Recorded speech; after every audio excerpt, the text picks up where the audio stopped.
O canal Linha de Divisa está chegando em Nuremberg, na Baviera, na Alemanha, para bater um papo com o Glauber Ataíde. É um mineiro como eu. Eu me sinto um mineiro exilado aqui no estado de São Paulo e provavelmente o Glauber deve se sentir um mineiro exilado na Alemanha. Ô Glauber, como vai? Tudo bem? Tudo bem, prazerão estar aqui conversando com você. Muito obrigado pelo convite. Eu que agradeço.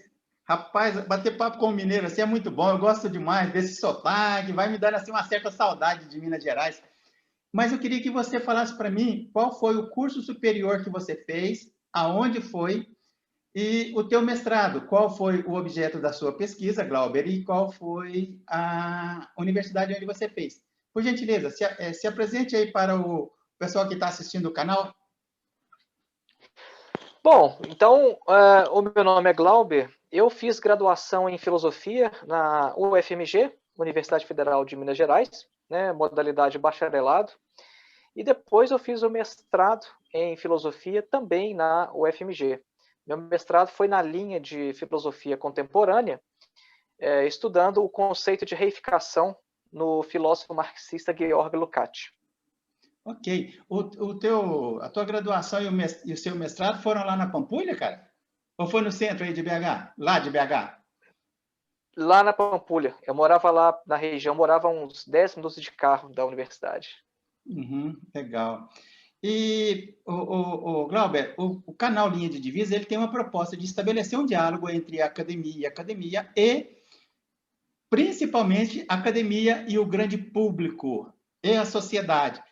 Explica, por gentileza, para a sociedade o que é, qual é o conceito de reificação.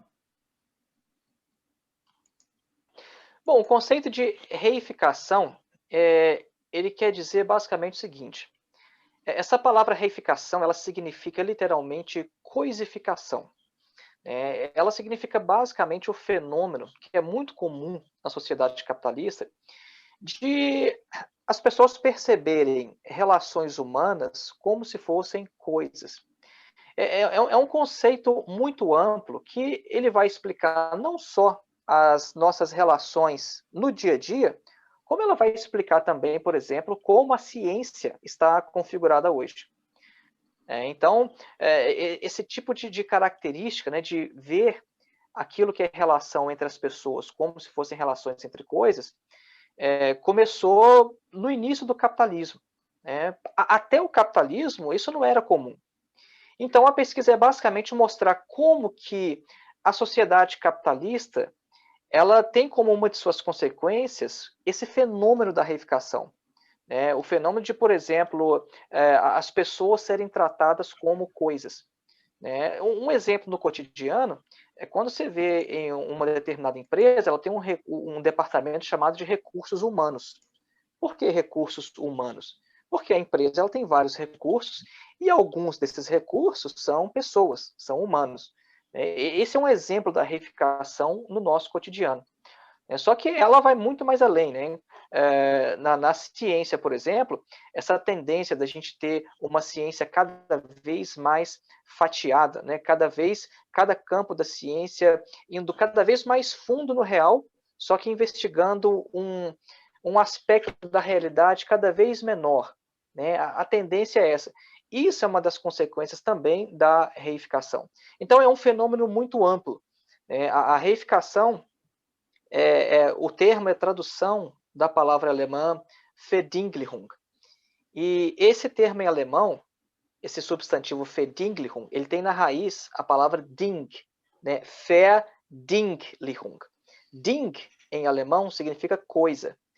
Então, se você pegar o verbo verdinglichen, você está dizendo coisificar.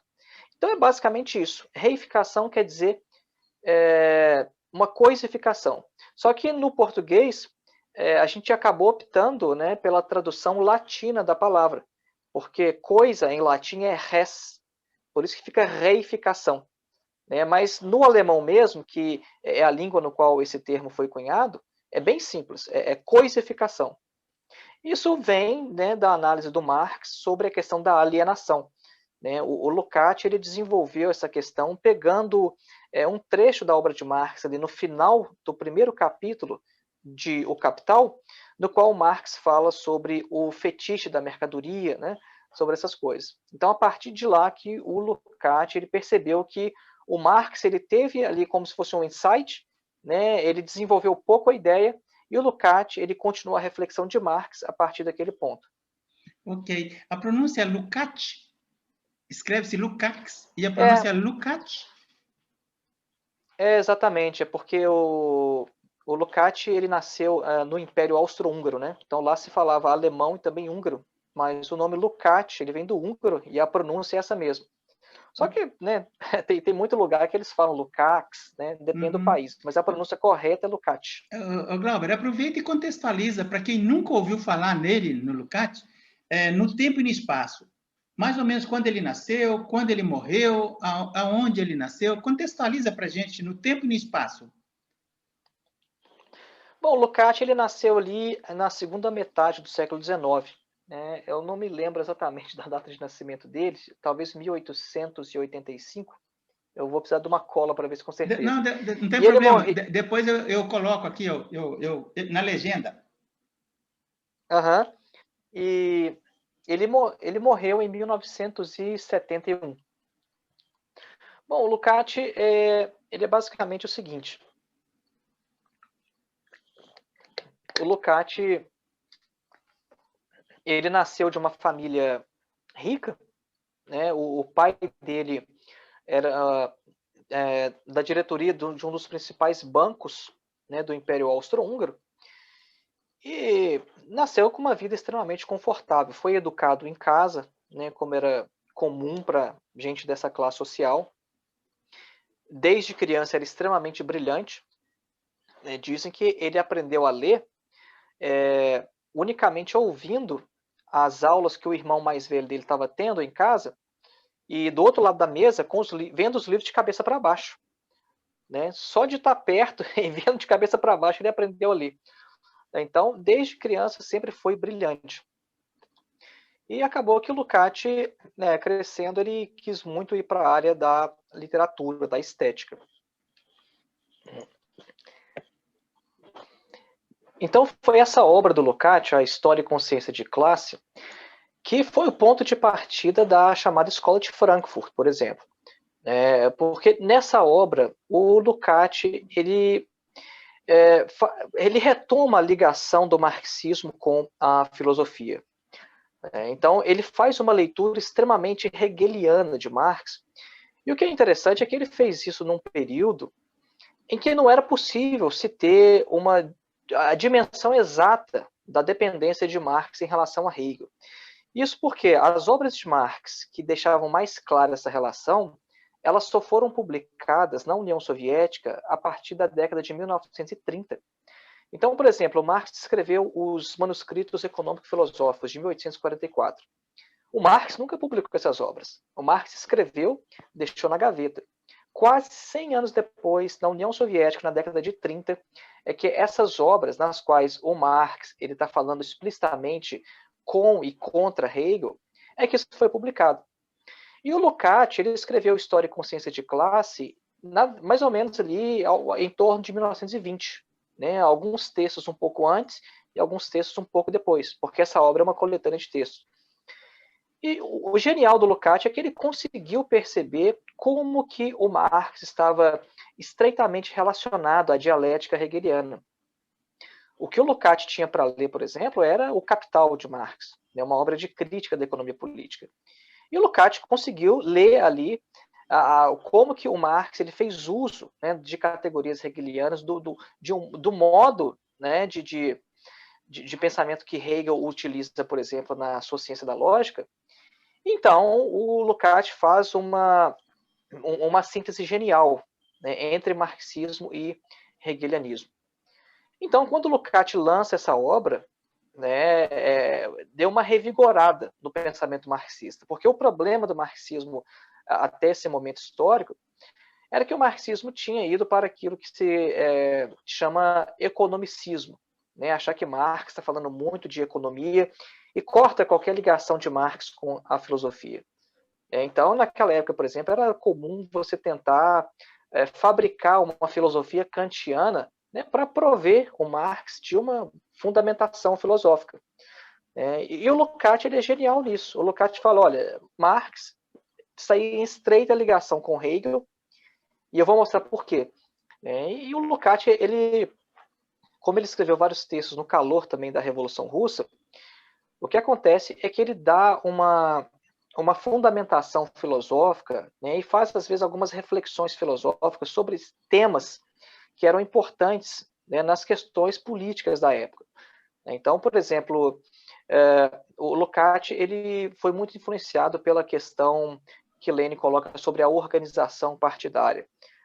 Isso é uma questão que, quando a gente lê como que o Lukács consegue fazer filosofia a partir de uma questão que parece meramente técnica, como que você organiza, né, uma organização revolucionária, você percebe que você não está lendo qualquer autor.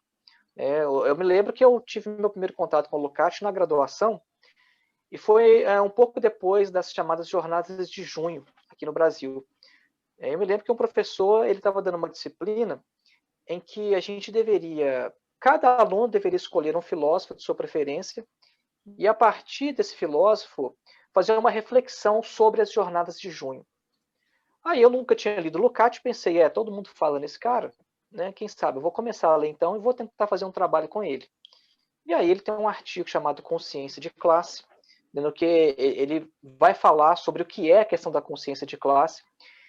Então eu me apaixonei por ele, porque quando eu percebi o que ele conseguia fazer do ponto de vista filosófico, a partir de questões sociais, eu percebi que ele era um autor diferenciado. E por isso ele foi também o ponto de partida chamada Escola de Frankfurt. Então, sem o Georg Lukács, a gente não teria Adorno, não teria Horkheimer, a gente não teria Herbert Marcuse, a gente não teria nada disso. Então, foi uma obra extremamente importante na filosofia do século XX. Inclusive, isso é defendido na filosofia, né? O Lucian Goldman, que defende essa tese, que a obra O Ser e o Tempo, do Heidegger, foi escrita como resposta à história e consciência de classe, porque elas estão tratando, de certa forma, do mesmo tema. Só que o Lukács vai dar um tratamento marxista, hegeliano à questão. O próprio Lukács, né, ele achava que a obra do Heidegger não era uma resposta a ele, não. Né? Mas a gente tem autores aí, né, o Lucian Goldman, por exemplo, que vão defender isso. Mas, não, o Heidegger ele escreveu O Ser e Tempo para responder ao Lukács. Ok.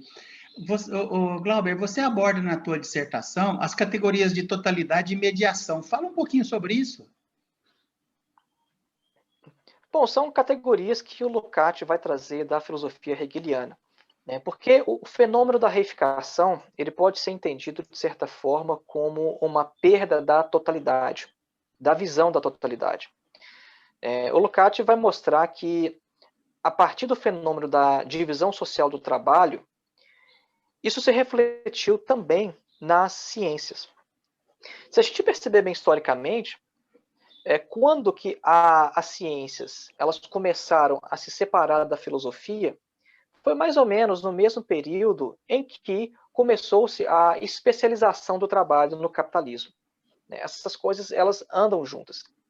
E a partir do momento que as ciências começaram a se separar da filosofia, o que a gente teve aí então foi uma perda da visão da totalidade. Então, a totalidade é uma categoria muito importante para pensar o fenômeno da reificação, porque, de certa forma, a reificação é isso. A reificação ela consiste em você perder a visão da totalidade social. Então, por exemplo, quando a gente pensa assim, o que é a filosofia hoje? Tem um autor que eu gosto muito, que é o Garcia Morente, que ele fala o seguinte, olha, a filosofia, ela é hoje o que sobrou dela depois que todas as ciências foram embora. Porque você pega até a época do Isaac Newton, o Newton ele era chamado de filósofo da natureza. Na época do Isaac Newton não tinha o termo cientista. Isso hoje para a gente parece tão natural, mas essa questão do cientista é uma construção histórica relativamente recente. Então, tudo que se fazia era filosofia.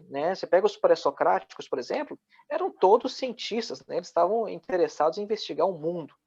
né, o que se chamou de ciências naturais. Né? E durante vários séculos foi assim. Mas a questão é que com o desenvolvimento do capitalismo, a figura começa a mudar.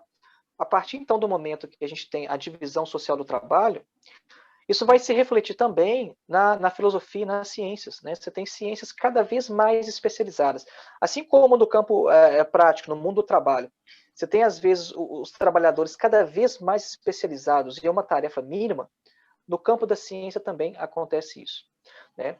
Então, a totalidade é uma categoria que o Lukács ele vai buscar de Hegel. Né? É uma categoria complicada, mas é uma categoria que a gente utilizou na dissertação mais como uma categoria que nos ajuda a pensar o problema, uma categoria auxiliar, por assim dizer. Né? Por isso que a gente colocou lá. É conhecida aquela frase de Hegel de que a verdade é o todo. Então, na filosofia hegeliana, você pergunta onde está a verdade. A verdade é algo que se desenvolve de forma imanente e ela vai se revelar na totalidade. E a mediação é a forma como a gente tem para pensar absolutamente a relação entre quaisquer objetos. Isso é muito importante porque, por mediação, a gente consegue entender melhor o conceito se a gente ele comparar com o seu contrário, que é o imediato. Então, na filosofia tem esses pares, né? O mediado e o imediato. Então, o Hegel, quando desenvolve essa categoria, inicialmente, ele estava numa luta direta, ali, por exemplo, com o Schelling. O Schelling, por exemplo, ele achava que era possível você ter acesso à totalidade de forma imediata, de forma direta. Hegel fala, não, isso sempre acontece através das mediações. Então, a mediação é isso. A mediação também é uma categoria auxiliar que eu coloquei na dissertação para tentar explicar um pouco melhor, porque, como é uma categoria muito utilizada, a gente sempre está usando, né, totalidade de mediação, então eu achei importante a gente primeiro esclarecer um pouco mais os conceitos, mas são conceitos que a gente consegue compreender melhor dentro de uma argumentação, porque são conceitos extremamente abstratos. Né? Se a gente só pega assim, totalidade de mediação, o que é isso?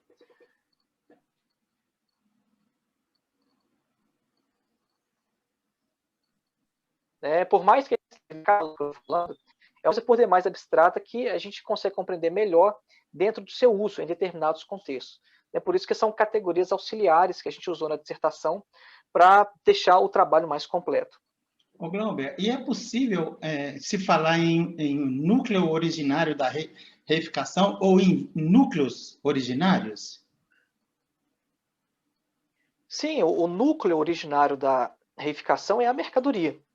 Então, toda essa discussão do Lukács sobre a reificação, ela surge a partir de uma discussão que Marx faz no primeiro capítulo de O Capital. E no primeiro capítulo de O Capital, Marx estava falando sobre o quê? Sobre a mercadoria.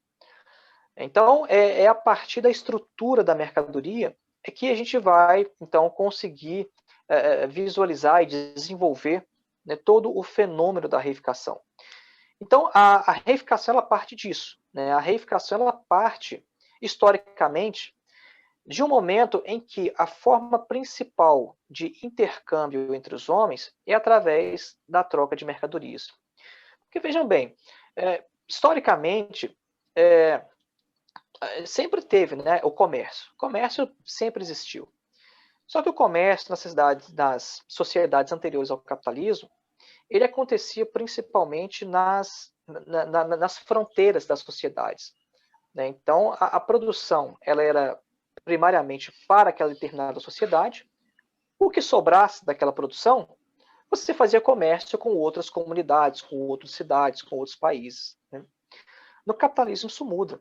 No capitalismo a produção não primeiramente para satisfazer necessidades humanas de uma determinada comunidade. A produção ela vai direto para o mercado. Por isso tem as palavras mercado e mercadoria. O que é uma mercadoria? Uma mercadoria é algo que você produz para o mercado, diretamente para o mercado.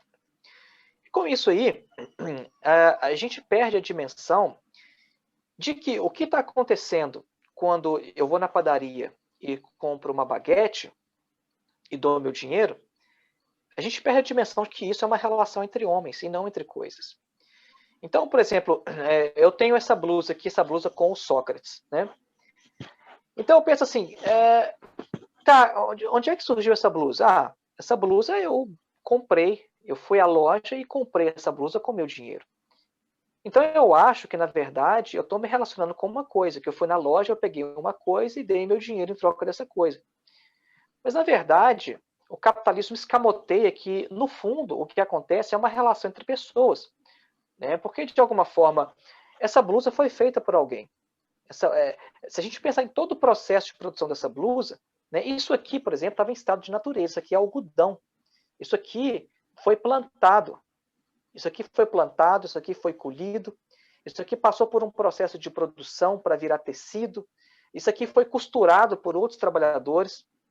Depois, a tinta para fazer isso aqui também veio de outro lugar. Né? Então, se a gente for pensar em toda a cadeia produtiva envolvida, isso aqui é uma relação entre homens. E, de alguma forma, o trabalho que eu realizo, de alguma forma, mais direta ou indiretamente, também está relacionado a essas pessoas. E isso em outras sociedades era muito claro. Né? Em sociedades menores, né, você percebe claramente que você produz alguma coisa, você troca com seu vizinho que produz outra coisa. Então, é uma relação entre pessoas. No capitalismo, a gente perde isso completamente de vista.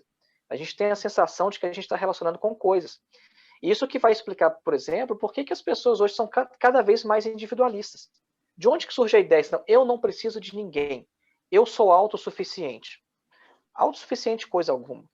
Né? Nós precisamos um dos outros. Mas a aparência, a forma como a coisa aparece, é que eu não preciso de ninguém, que eu só me relaciono com coisas. Eu tenho meu dinheiro, eu vou na loja, eu compro as minhas coisas e pronto, e levo para casa. E na verdade não é assim. Na verdade, isso é uma relação entre pessoas. Né? Então a reificação ela vai surgir muito daí. Né? Vejam que a reificação é justamente quando a gente atribui propriedade de coisas, né, a objetos que não são coisas. Né? Por exemplo, a gente transforma relações entre os homens em relações entre coisas. E é por isso que a gente diz que a mercadoria ela é o núcleo originário da reificação.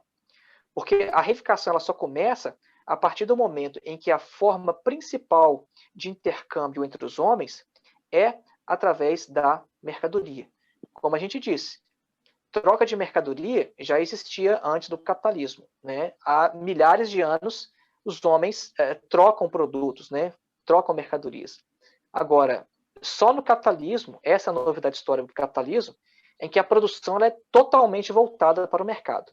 Ela é primeiramente voltada. O capitalista produz, manda para o mercado, porque ele acha, ele acredita que aquilo vai ter saída. Ele acredita que, de alguma forma, a sua produção vai ser escoada, mas ele produz diretamente para o mercado. E a consequência disso, na nossa cabeça, é a reificação. A gente achar que está relacionando com coisas e não com pessoas. Né? Então, a gente tem fenômenos como o do individualismo, por exemplo. Ô, Glauber, no capítulo 3 da sua dissertação, você fala da mercadoria consciente de si mesma. Você está se referindo ali no capítulo 3, bem no miolo da tua dissertação, à luta de classes e a um posicionamento do proletariado? Exatamente. Esse é um dos capítulos que eu acho mais interessantes, porque é pelo seguinte, quando a gente fala assim, a mercadoria consciente de si, né? Quando a gente pensa mercadoria, a gente imagina, tipo, sei lá, as coisas no mercado. Será que, por exemplo, eu vou no mercado e encontro esse tablet aqui, né? Será possível eu pensar esse tablet consciente de si? Eu estou atribuindo, sei lá, uma qualidade humana a uma mercadoria? O que é a mercadoria consciente de si? A questão ela é muito simples, é basicamente o seguinte.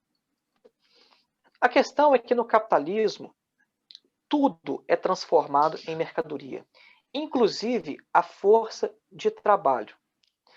Então, quando o capitalista ele precisa, por exemplo, de insumos para sua fábrica, ele precisa, né, de todas aquelas coisas para fazer sua fábrica funcionar, ele vai no mercado e no mercado ele encontra máquinas, ele encontra matéria-prima e ele encontra também uma mercadoria que é muito importante, sem a qual a fábrica não funciona, que é a força de trabalho. Bom, mas onde que o capitalista encontra a força de trabalho? No mercado. Será que ele encontra a força de trabalho pendurada no varal? Será que a força de trabalho está numa vitrine? Não, a força de trabalho está no trabalhador, está dentro dele. Então, o que acontece é que, pelo fato de a força de trabalho ela ser inseparável do próprio trabalhador, e a força de trabalho ela ser unicamente uma mercadoria no capitalismo, isso significa que o próprio trabalhador, como um todo, na totalidade da sua pessoa, ele é transformado também em mercadoria. Então, a mercadoria consciente de si, na verdade, é o trabalhador. Por quê? Porque o trabalhador ele é transformado em mercadoria no capitalismo. Agora, por que o trabalhador é transformado em mercadoria? Porque a gente começou falando da força de trabalho, que a força de trabalho é mercadoria. Isso pelo fato de que a força de trabalho ela não é uma qualidade humana qualquer. A força de trabalho, na verdade, a nossa capacidade de trabalhar é aquilo que nos caracteriza enquanto seres humanos.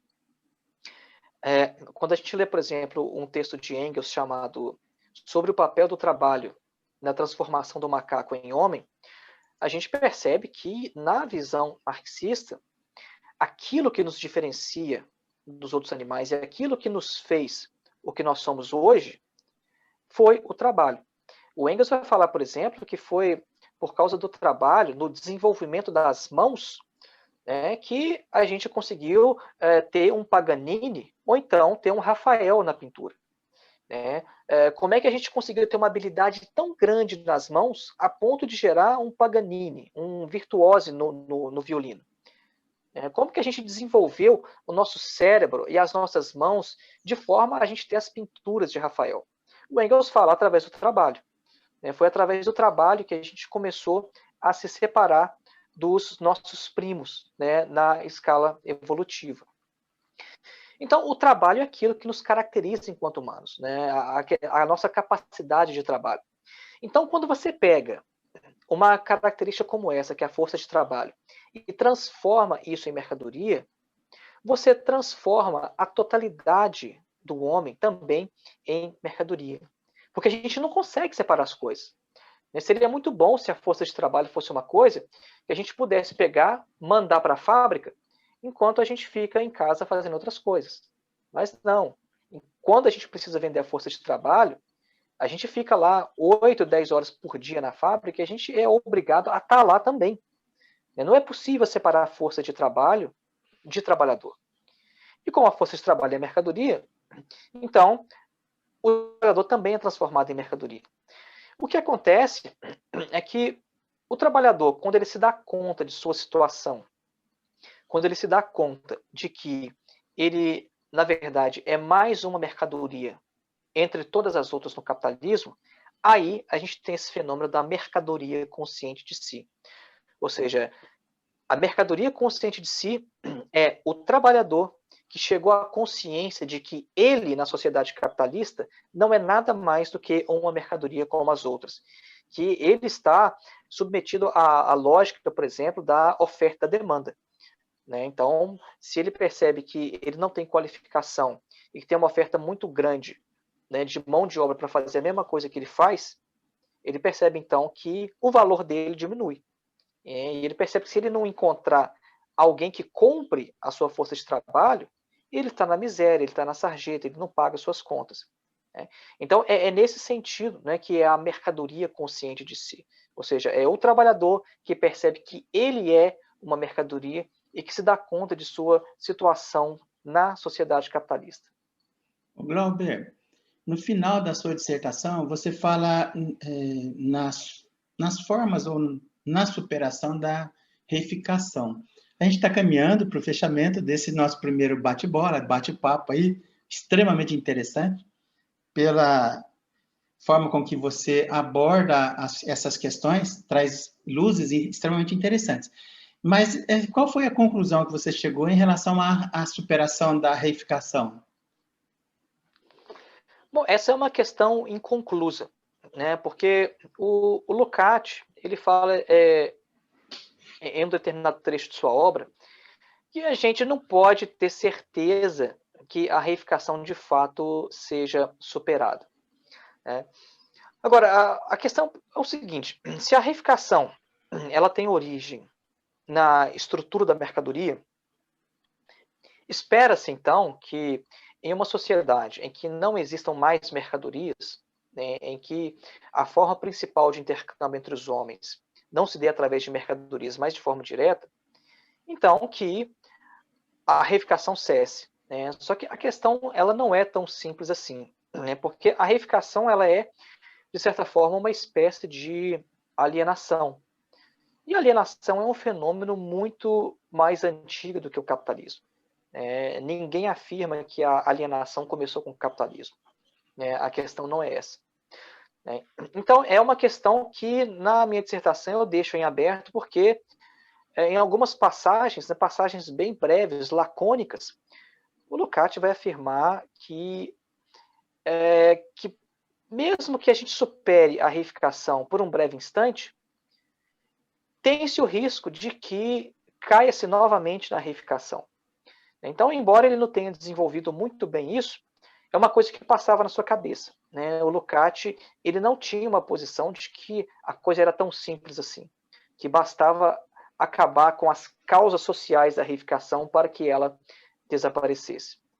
É claro que, de uma forma ou de outra, a gente pode lutar contra os efeitos da reificação. Uma vez que nós estamos conscientes do que é a reificação, isso é uma forma de superá-la. Agora, isso não pode acontecer unicamente de forma individual em algumas consciências. Né? A superação da reificação que a gente fala não é para alguns indivíduos que entendem o que é a reificação, que conscientemente lutam contra ela. É a eliminação social definitiva da reificação. Então, está em aberto. E é uma questão que depois o Adorno vai trabalhar muito. O Theodor Adorno, por exemplo, ele fala muito sobre a reificação. Ele tem algumas discordâncias em relação ao Lukács em várias questões, por exemplo, sobre a categoria de totalidade, a forma que o Adorno leu Hegel é diferente da forma que o Lukács lê.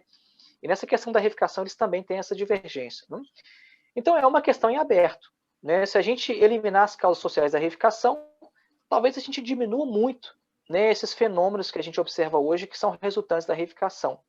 Mas a gente não pode fazer nenhum exercício de futurologia, até mesmo porque isso é algo completamente contrário ao espírito do marxismo. Tentar prever o futuro foi uma coisa que o próprio Marx sempre fez. Ele nunca se aventurou a dizer como as coisas seriam, que se fizer isso, isso vai acontecer. Então, a gente se mantém nesse realismo hegeliano que o Marx trouxe de sua influência de Hegel, e a gente também tem uma resposta inconclusa em relação a isso. Glauber, eu deixei de fazer alguma pergunta sobre a tua pesquisa de mestrado que você considera relevante? Então, acho que a gente conseguiu passar nas questões principais de cada um dos capítulos, que foi a categoria de totalidade e mediação, o núcleo originário da reificação, a mercadoria consciente de si, e também a superação da reificação. Tem várias outras questões que a gente aborda lá, como, por exemplo, a questão o sujeito-objeto idêntico, mas são questões muito técnicas, e são questões muito, às vezes, difíceis da gente explicar num período de curto tempo. Então, eu acho que as perguntas que você colocou são as perguntas ideais para a gente explicar em mais ou menos meia hora do que realmente se tratou a reificação. Ok, Glauber. Muito obrigado por separar um tempo aí para bater papo com a gente. Eu pretendo colocar o link da tua dissertação na descrição do vídeo para pesquisadores que quiserem se aprofundar, para que eles possam acessar. E também algum artigo que eventualmente você tenha publicado, eu pretendo colocar lá, e também o teu currículo. Se alguém quiser ouvir mais de você, acerca da filosofia, das tuas pesquisas, quais são os canais? Você publicou algum livro? Livro, eu já publiquei capítulos em livros, eu ainda não publiquei um livro totalmente de minha autoria. Então, eu já tenho capítulos publicados em 3 livros diferentes.